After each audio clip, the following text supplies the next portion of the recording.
The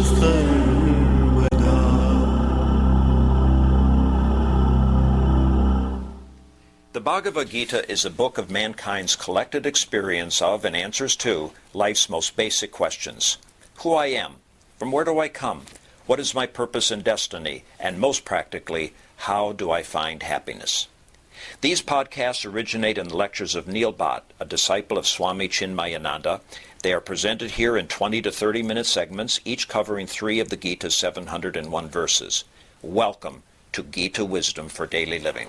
So far in Bhagavad Gita and in our discussion about Vedantic philosophy, we have learned that Brahman is pristine, imperishable, immutable, and without any attributes. That Brahman which is all-pervading, nothing exists outside Brahman. So there is no good or evil which is beyond Brahman, outside of Brahman. And if Brahman is all-pervading, then obviously the good and evil as I perceive must be residing within the realm of Brahman. But these are two contradictory assertions. One, Brahman is all-pervading, pristine, and there is no good and evil. There is no happiness and sorrows in Brahman. At the same token, if happiness and sorrows do exist in my life, then this happiness and sorrow must be existing outside of Brahman. When I make that assertion, I make Brahman limited. Because now that realm of happiness and sorrow is outside the realm of Brahman, which makes Brahman limited.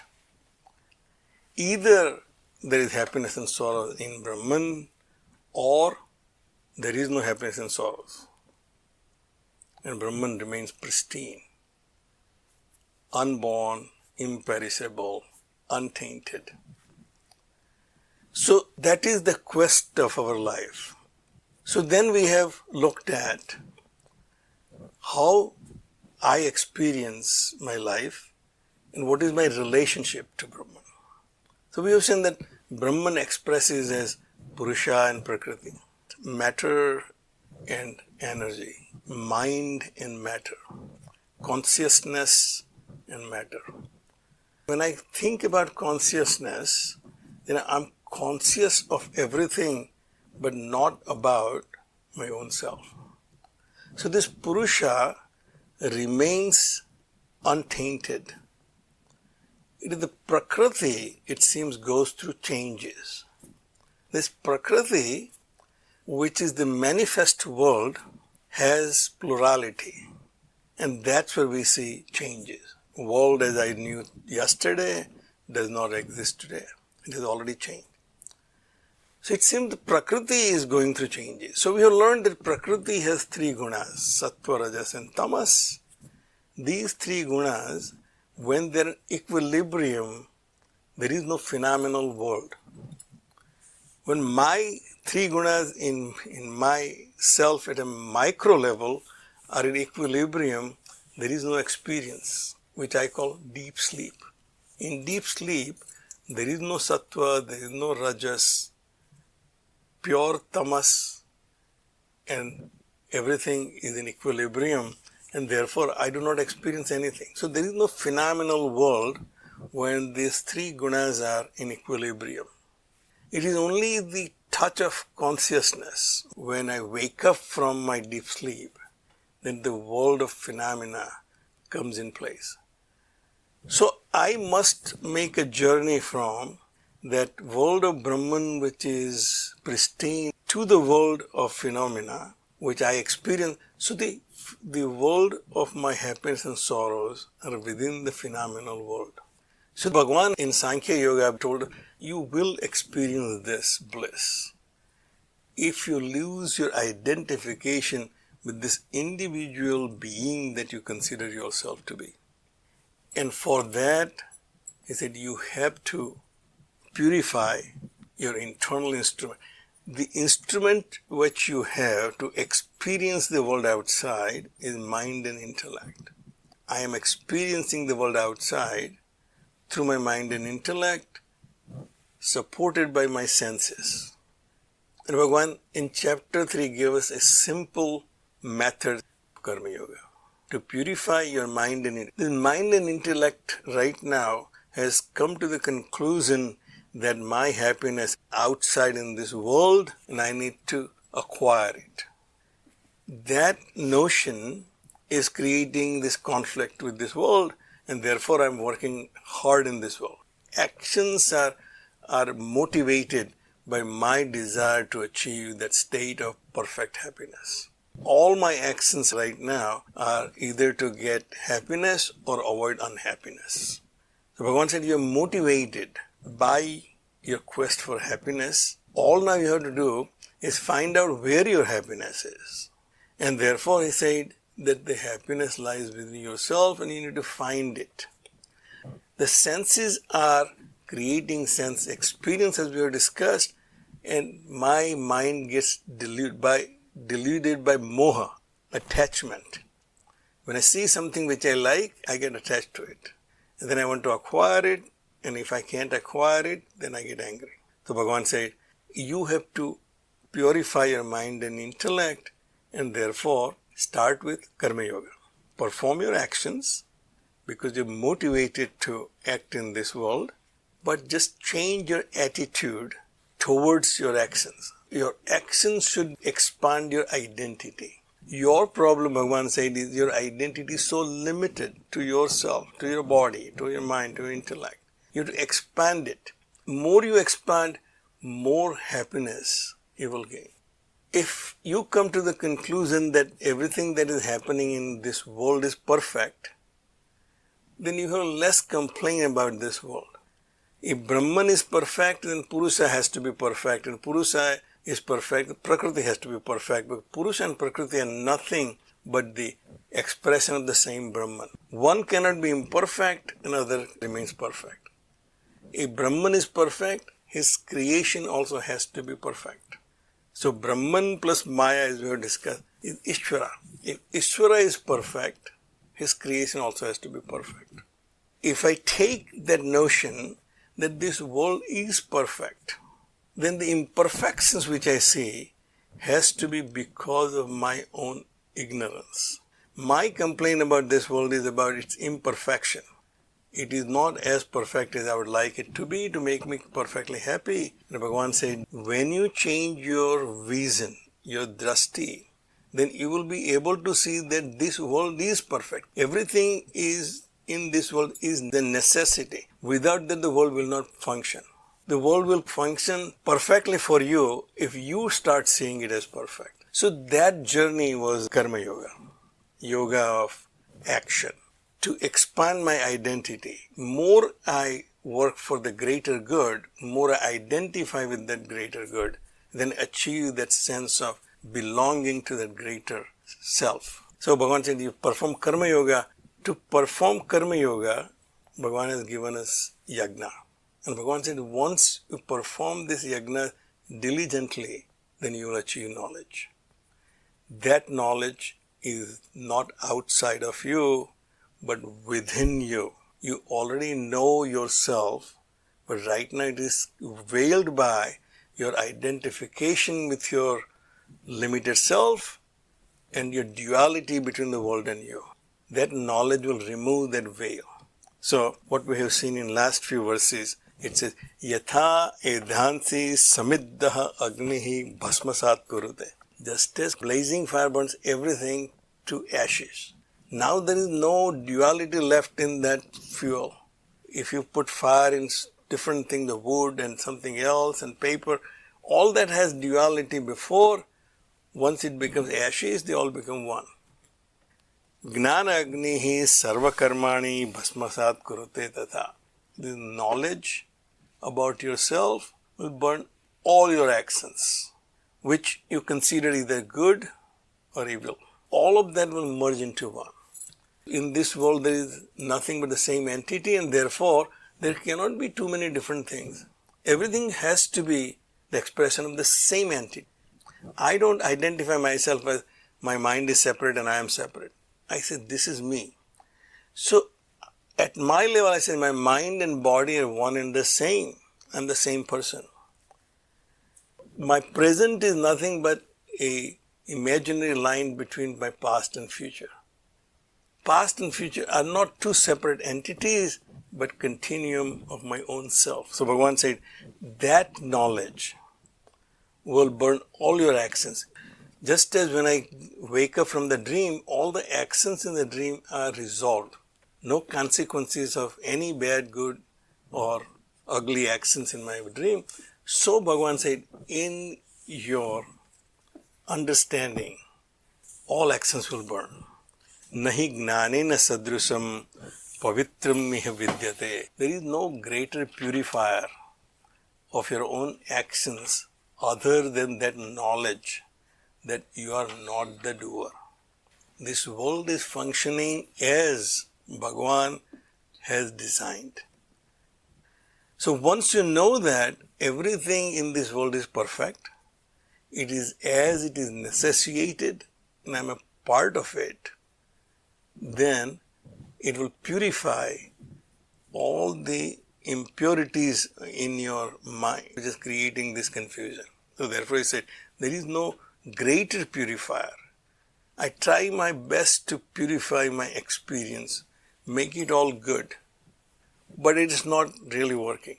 But Bhagavan said, once you know this knowledge, that yourself is nothing but expression of the Supreme Self, all your actions will be dissolved and you will be purified of all your veiling and sins. Tat swayam yoga sansiddhaha kalena atmani vindati. That the person who is established in yoga, and we have seen the definition of yoga before, one whose mind is completely balanced, that he does not get affected by any situation, because now he has stopped seeing world as good and evil. He has stopped seeing world as I and the world. So his mind is completely balanced. Yoga sansiddha. Tat swayam. He himself will recognize this in his own self. Kalena. In time to come. It will not happen overnight because, as Swamiji says, some guru put his hand on me. But it will happen because I made effort to purify my mind and intellect by gaining the knowledge about who I am. That journey may take time.